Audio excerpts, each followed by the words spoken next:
Right, friends, we have to address quite a large elephant in the room now, which is something that you would have seen over the weekend if you engage with our content. And we know a lot of you were engaging with it or trying to, at least over the weekend.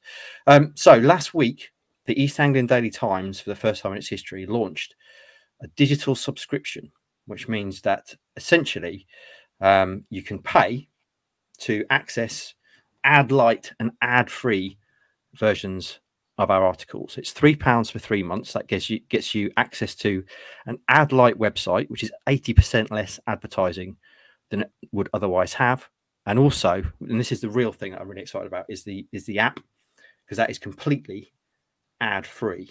Now, clearly, the concept of asking people to pay to read content that had previously been free will cause issues, and we understand that. We're used to it ourselves, aren't we? We expect to get content online for free, but unfortunately this is probably what 15-20 years too late, and essentially it's something that we have to do, friends, for kind of the future of our industry. If I just explain briefly the kind of business model around journalism, I'll try and do this quickly because I can have this chat for hours.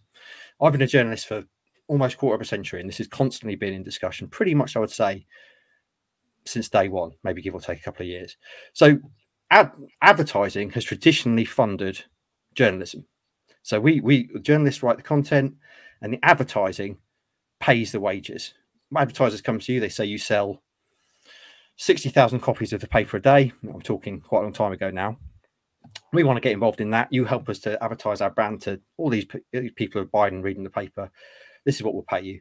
And clearly, obviously, there's a cover price in there as well, which helps raise money. Now, as we all know, paper sales have been going like Norwich City in the Championship at the moment, like this. And friends, there's not a lot that we can do about that. That's a cultural thing.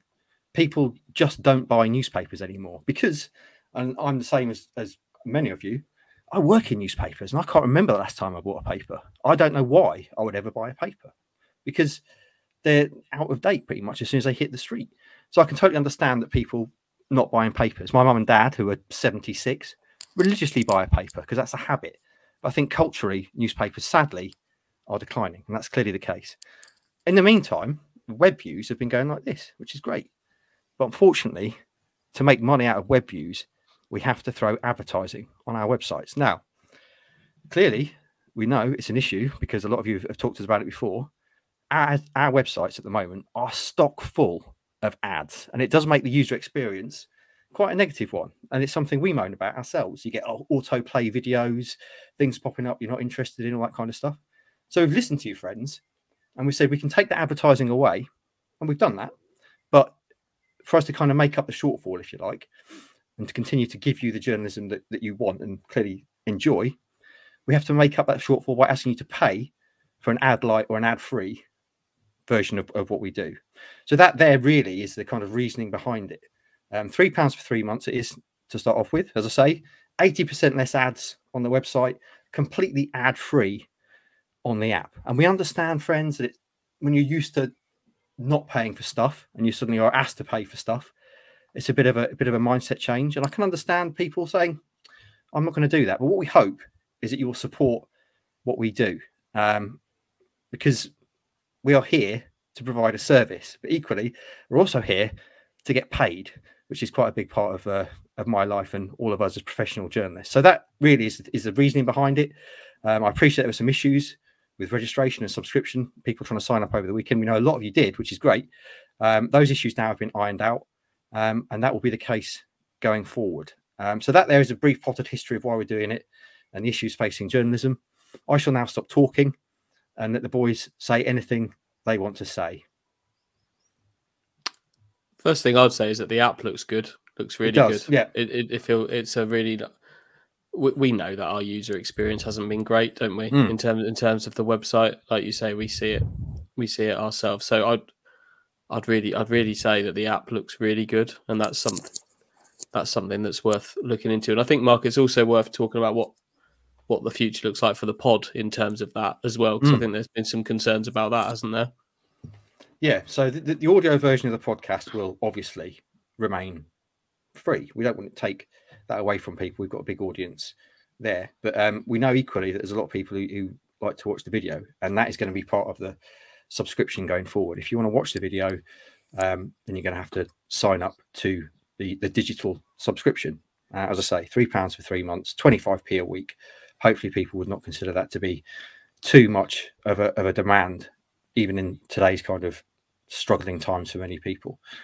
So that will be the way we're going to do the podcast going forward. So yeah, is there anything you want to say, Stu? Because I guess the other thing that we've seen over the weekend, apart from people just saying, I'm not going to pay for it, and we're going to get people, because that's the culture, has essentially been allegations that we're being greedy by asking people to pay for our content. And it feels weird because in no other job do you have to justify asking people to pay for the product you're producing. You wouldn't walk into a pub and go, that pint, can I have it for free? So I don't fancy paying. Or I don't want to pay for that car, I just want it. And obviously there's a cultural thing there because people have been used to getting stuff free for so long. But it's certainly not a greedy money grab. I can absolutely guarantee that. It's absolutely necessary for the future of journalism going forward that people pay for what we produce.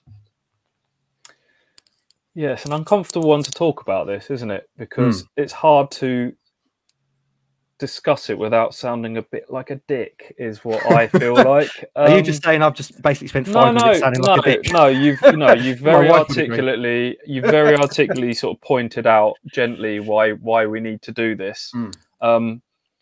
Yeah, please pay for something that we produce. It kind of might stoke up the imposter syndrome in me. My go-to thing is to be like, no, that's fine. If you don't want it, no, that's fine. Yeah, absolutely. If you don't think it's the quality you want, I guess the thing that people would throw back is, well, if you went into a pub and said, can I have this for free? And they said no, they go, well, actually, there's somewhere down the road that is giving away a pint for free, so we'll go there instead. Our argument will be that actually our beer's bit nicer than the beer down the road or whatever. I don't know.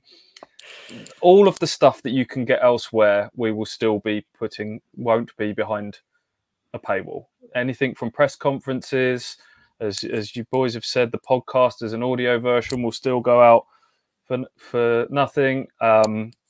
Match reports, the live coverage on game day, all of that won't be behind the sort of the hard paywall. It will just be the extra little bits and pieces that take that little bit more time, that have us up till late writing the opinions and ratings and all that sort of stuff that you can't get elsewhere. That they'll just be the extra bits and pieces. So just see, if you want to sort of join our little club and support what we're doing, as you've said, it works out at 25p a week, and we'll let you in on a little secret. There's probably going to be quite a few offers along the way. If you've subscribed to The Athletic and others like that along the way, you'll know that there's never an offer too far away.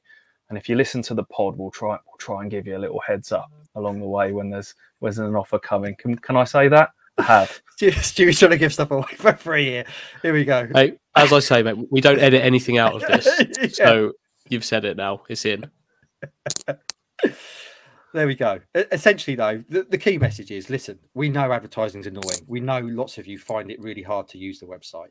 Take that away.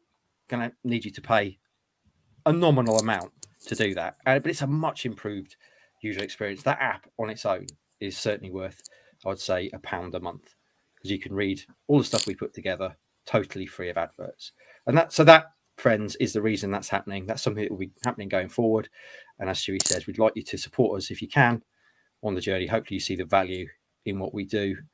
If not, I'm going to have to find something else to do. I might have to start that OnlyFans that I've been threatening for a while. And I'm not sure that will give me the sort of lifestyle I've become used to through journalism so far, boys. So I don't know. Please stop me from having to do that by paying £3 for 3 months. There's the tagline. Are we using that in that? I think we are in the marketing. Yeah, we'll get that. What are the burglars called from the wet band? Again? The wet band. That's probably our OnlyFans name, isn't it? No, mate, we're not collaborating on OnlyFans. Like, yeah. I know we do everything together, Stu, but There might be a market for only that. I know, but oh dear. Anyway, there we go, friends. That was the elephant in the room hack to address. Can we also point out that the launch of the merch stuff is purely coincidental? I know it's unfortunate, really, but you basically that was born out of you having just had your knee surgery and being really bored. Yep. And so you just set that up because it's something we've talked about for a little while. But and then all of a sudden we were told, oh yeah, and the digital stuff's the subscription stuff's getting launched next week, and it does look a little bit like a cynic, give us your money moment. Completely coincidental, and I'd like to think that we're pretty open and telling the truth on that one. Yeah, you dubbed last Thursday the Bob Geldof Day, didn't you, Stu? And it all kind of seemed to kind of conspire to launch at the same time. Just give us your money. But hopefully, but please do give us your money. Right then, friends, that's that move. Let's draw a line under that, and obviously we'll talk about that, address that as much as we can going forward. And if you want to ask us any questions about it, hit us up on social media. I know a lot of you were doing that over the weekend, and we'll try and answer any questions and explain as much as we can why we're doing it.